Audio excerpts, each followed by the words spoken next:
भाजपा सांसद अनुराग ठाकुर ने एक राष्ट्र एक चुनाव पर कहा कि भारत को विकसित राष्ट्र की ओर ले जाने में एक राष्ट्र एक चुनाव उतना ही महत्वपूर्ण है जितना एक राष्ट्र एक टैक्स है।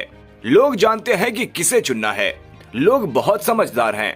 समय का सही उपयोग किया जाना चाहिए। इससे राजनीतिक दलों के नेताओं, कार्यकर्ताओं, सरकारी कर्मचारियों, सुरक्षा बलों का समय भी बचेगा। 65% आबादी युवाओं की है। वो सबसे बड़े स्टेक होल्डर हैं। वो भविष्य नहीं, भारत का वर्तमान भी है। और वर्तमान स्थिति की ये मांग है कि एक देश एक चुनाव हो।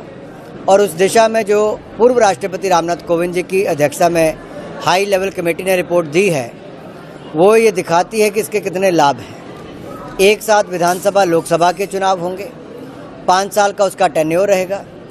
और जब वो चुनाव होंगे उसके 100 दिन के अंदर आपको म्यूनसिपल कॉरपोरेशंस के स्थानीय निकाय के चुनाव करवाने पड़ेंगे। तो आपको बार बार चुनाव की स्थिति से बचेंगे। जो खर्चा कैंडिडेट का है, पॉलिटिकल पार्टीज़ का है, कैंपेन का है, इलेक्शन कमीशन का है, वो सारा बचेगा। समय सिक्योरिटी फोर्सेस से लेकर सरकारी कर्मचारियों का बचेगा। भारत की जीडीपी 1.5% उसको फ़र्क पड़ता है।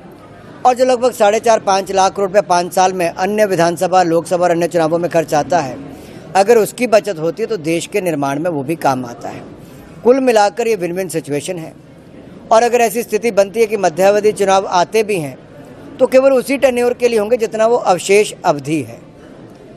तो इसमें खोने के लिए कुछ नहीं, पाने के लिए बहुत कुछ है।